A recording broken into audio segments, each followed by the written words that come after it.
right there. All right. Welcome to another episode of addiction recovery and resources. I'm trying to get the computer straight, and then we'll go to and get started with our show and our new guest. And did I say that we try to bring hope, Katie? Hope. What do I always say? Capital H, capital O, capital P, capital E.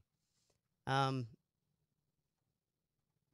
going to be starting and talking about step 12 today in the addiction recovery programs. We've got in the I'm trying to get this computer work. Babe, the Facebook one won't work. Okay, and so we are gonna go straight over to my guest, and she's gonna talk about. She's amazing. She's the co-owner of Renaissance Recovery here in St. George, and I believe Las Vegas. I wasn't corrected on my Facebook, so I figured I was right.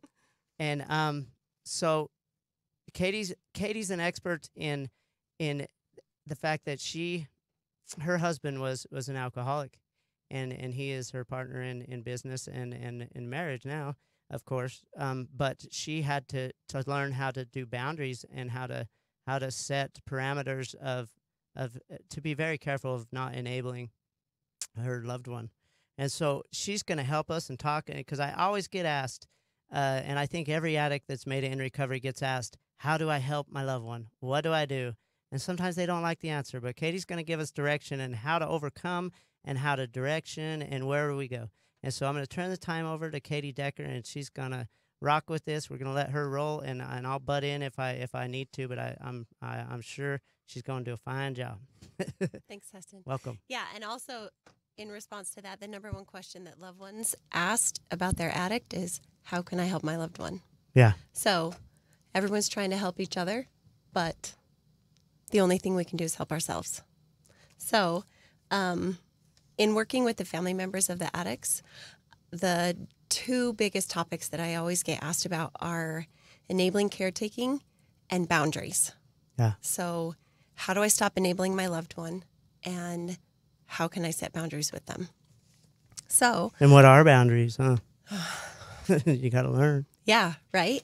Because a lot of us codependents who marry addicts, we come from boundaryless homes. Yeah. Boundaries isn't something that I learned about as a child. It's not something that was talked about. It's not something that we learn at school.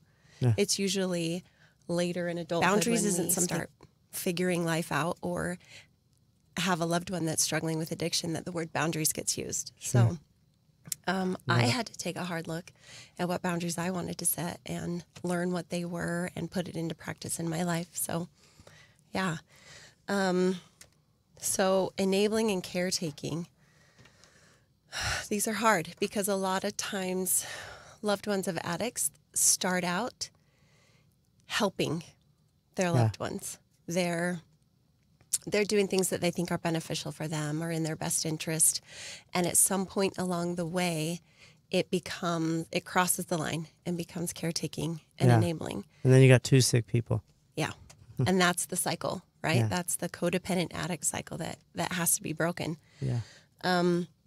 So first we start out with the rescue, right? Our loved one's in trouble.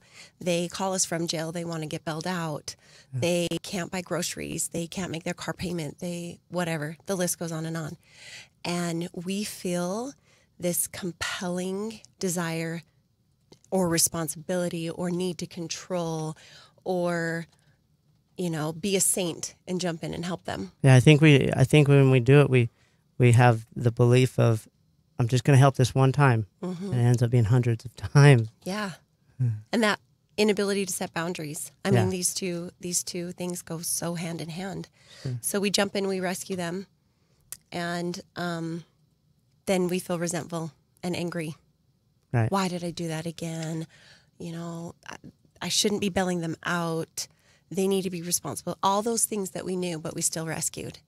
And then we become the persecutor, right? Yeah. And we get mad at them because they're not grateful for our help. Yeah. that they didn't ask for most of the time. Right. Right. Yeah. Where we inserted ourselves Yeah. and was like, let me help you. And then we're angry that they didn't appreciate us, Yeah. which swings us into victim. Sure. Right. We feel self-pity. We